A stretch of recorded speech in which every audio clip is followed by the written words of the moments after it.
All right. What's up, guys? Welcome to day 4 of the 5-day 3K staycation bankroll challenge. That's right, this is day 4. It is Friday, August 20th, and here's the total so far. All right, not bad. We're a little short of our goal, so we're gonna go inside, run it up, try to get some of that back. Hey, if you missed day 1, 2, or 3, I will put links in the description below. Please do me a huge favor, smash the thumbs up, like button on this, subscribe to the channel if you're not already. Really appreciate that. Really helps the channel out a ton and helps other viewers see it. And don't forget to ring that little notification bell so you are advised when I drop new content. All right, let's go inside and run it up.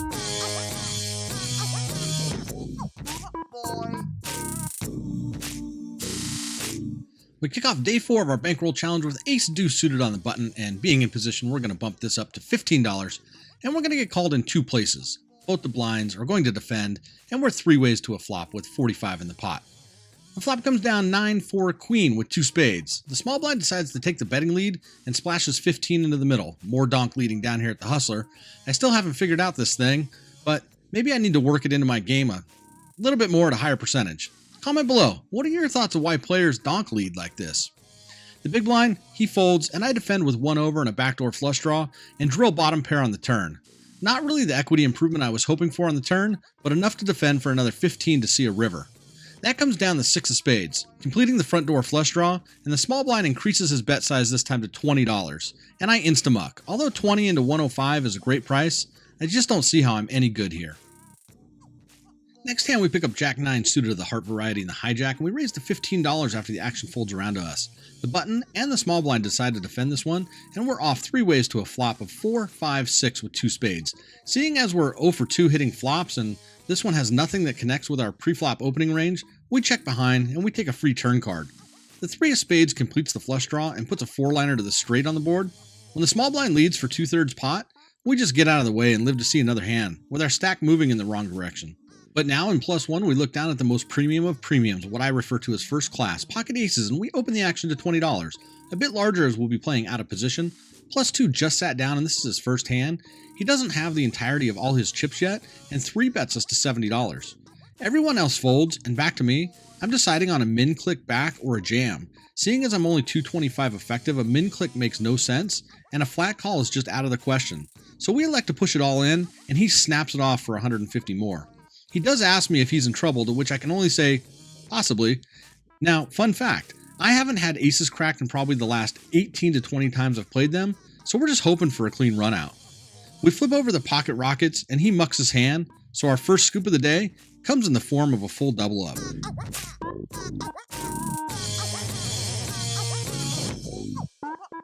Next playable hand, +1 and open the action to 15. I started recording late, so I'll keep you in suspense of the cards on the table. I elect to 3-bet this one to 55 as the chips are being really sticky here. The cleaning product LA casinos are using to sanitize chips sometimes glues them together. Maybe because I just showed down with pocket aces, or quite possibly because my right eye was twitching, or maybe it was because of the pure and utter excitement on my face, all the other players decide to fold, and we get minimum value from another premium hand. We then open ace-5 suited, the diamond kind, get called in 2 spots, and flop absolute air on a queen-4 jack monotone heart board. The right color, but the wrong suit. The hijack must have all the heart at the table and leads into us for $30. We both muck, letting him have the $52 in the middle. Moving on to see another hand. We have an under-the-gun straddle in this one, so we're playing 2-5-10 blinds. The low jack limps for $10, followed by the cutoff. On to us, we look down at a primo ace-king offsuit on the button and decide just how bad we want to punish the limpers. I see merit to just jamming since we're under 100 big blinds deep at this point, but seeing that we're in position, we can navigate well and don't mind a call on the spot, so we 3-bet to $60. The under-the-gun straddle will call for 50 more, and the low jack and cutoff are both now getting great odds to call, and they each donate another 50. With a bloated pot of almost 250, we're going 4 ways to a flop. It comes down 3, 4, 5 with 2 hearts. Well, isn't that just the shits? Under the gun leads into 3 other players for $20. Is this extreme value or a small pot builder? The low jack makes the call, and I check which heart I have. With 2 overs and a backdoor king high flush, I should be ripping it all in here, but elect on just a call and navigate further on the turn. We fail to improve in normal happy face hold'em fashion when we see a 10 of spades on the turn. Under the gun slows down and doesn't want to commit more money. When it's checked around to me, I likely have the best hand, and again should be ripping it all in, or at least going half to 2/3 pot to take it down. But I left my balls in the car, and I check behind. The 7 of diamonds improves no one as we check the action all the way through, and we're going to ultimately chop with the low jack, who also shows down with ace king offsuit. Everyone loves the chop pot.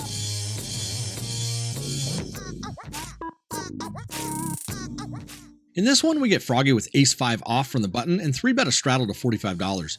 Players like to defend straddles here in LA, so under the gun makes the call out of position for 35 more.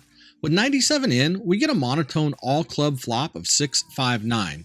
Under the gun checks to me, and I announce the flop hit me hard, to which my opponent said it hit him harder. Holding the nut club, I don't want to scare him off and bet 1/3 pot with a plan to jam just about any turn card. He calls, and we get a total brick on the turn in the deuce of diamonds. When he checks to me, having about 120 behind, I put him all in. Unfortunately, he snap folds, and we're off to see another hand. But not before a vlog subscriber buys us a shot of tequila.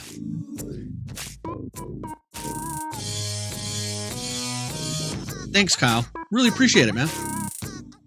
Another straddle pot with 2-5-10 blinds, and +1 makes the limp call. We look down at 7-6 suited from the button, and this definitely is in our raising range, especially in position, so we bump it to $45. The blinds both decide to get out of the way, and under the gun who straddled says, in the car. He's talking about his balls. +1 who initially limped has $49 behind and puts it all in, so I add a few bucks on top, and we go to a run out. We flop a pair, turn trips, and we're going to scoop this one up. Nice result.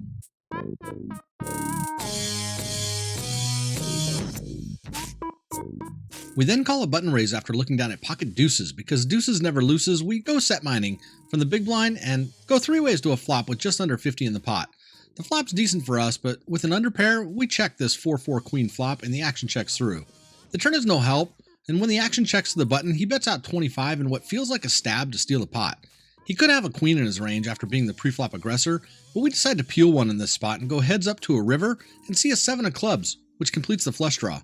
Having only bottom pair on a paired board with 3 to a flush, I check, feeling like I'll fold to any more betting.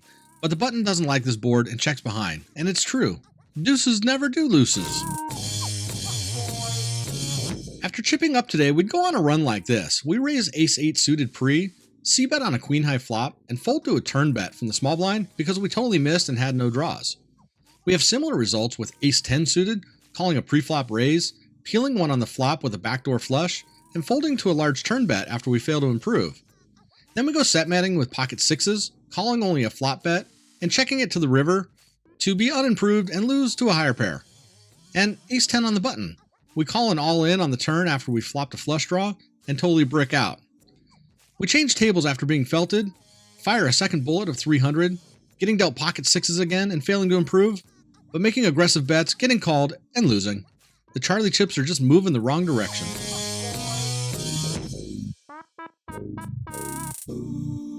Now being way down on the day and only 132 in our stack, we get 2 suited Broadway cards from under the gun and open to 15. The cutoff wants to get frisky at the hustler and min clicks it to $30.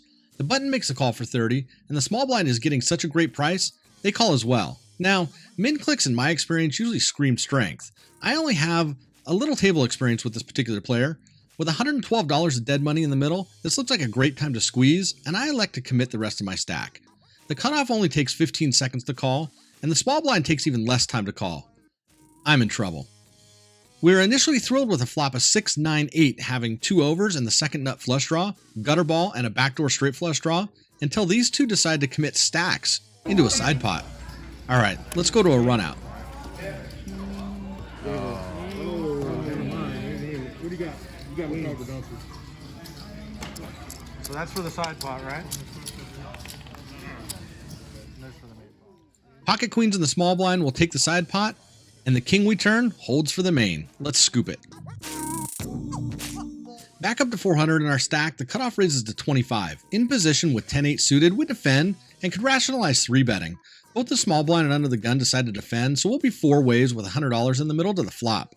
The dealer spreads queen 9-6 with 1 spade. After under the gun checks, the cutoff continues for 25. Flopping some equity with a backdoor flush and a gutter to a 10-high straight, we peel one here, but then the small blind raises to 100. After the cutoff calls the 100, I think a fold is the best option. But being down on the day and thinking for some reason we can get lucky, we make the call for 75 more, getting a good price. We improved to a pair on the turn, but it also brings in a backdoor flush, and the small blind goes all in for his last 70.